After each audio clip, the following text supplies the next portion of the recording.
A tragic story that unfortunately we've told too often. Children dying from abuse or neglect even after someone reported suspected problems in the home.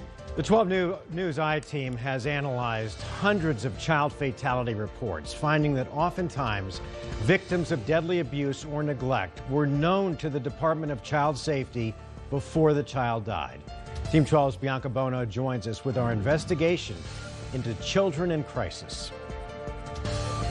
He's a troublemaker, too. I remember when... Siblings Amber and Vincent Velasquez reminiscing as they look back at old photos and videos of their niece and nephew, Brooklyn and Christopher. Dancing, he loved music. And then Brooklyn, she wasn't walking yet. But on March 26, 2018, they were woken up in the middle of the night. Your sister Brittany's kids are dead. Brooklyn and Christopher, still strapped into their car seats, died from exposure after their mother Brittany left them in the car for hours. Sadly, it was a call Vincent and Amber saw coming. Obviously, I was extremely sad and distraught, but it was like just anger, you know, and like almost not surprised. Like I knew it was going to happen. Not surprised because he says his family saw red flags about his sister Brittany, who they say had struggled with mental illness her entire life. She had baby Christopher and he wasn't being fed. People have even seen her apartment. It was just flooded with diapers. You couldn't even walk. The kids were constantly sick. And they say they reported it to Superior Police and to Arizona's Department of Child Safety. Multiple family members, including Vincent and Amber, willing to take custody of the children, even just temporarily. Probably everyone in the whole family has called. And I was like, well, can I just take them? You know, because something bad's going to happen.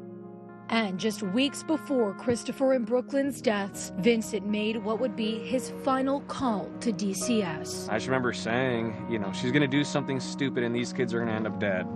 Since that dark day in March of 2018, the young babies were laid to rest. And Brittany Velasquez was sentenced to 20 years in prison.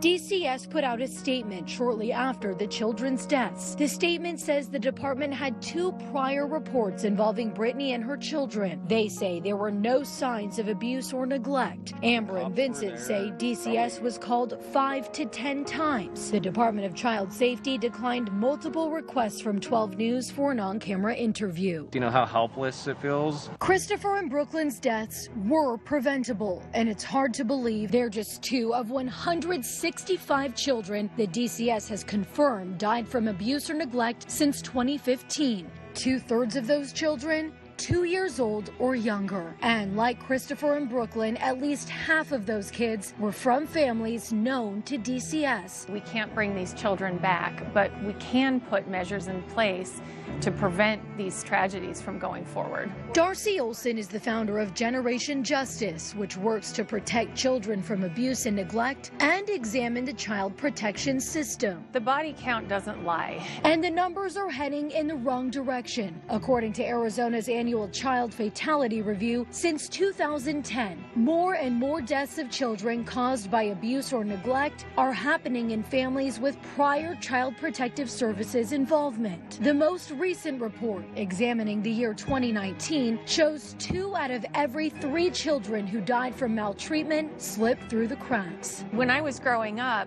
I always thought that children who died of abuse were children that no one knew about. And then come to find out when you do the research, a majority of the children are known to the agencies. They are known to the officials, and we are failing to protect and keep them safe. Like most experts in her field, Olson knows the job of a DCS investigator is impossibly challenging and believes there are reforms that can improve the process, starting with more transparency. We should all be all hands on deck to figure out what went wrong so that the next child lives. Number 2, we need a red flag law. We need some black and white rules about when you have to move a child to safety.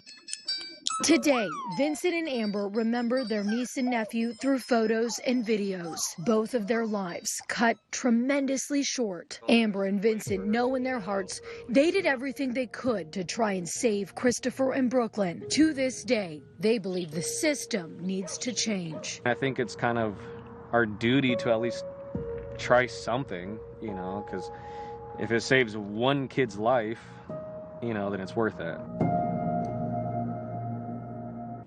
And in an email, DCS tells 12 News the department can only remove a child from their home if sufficient evidence exists under Arizona state law.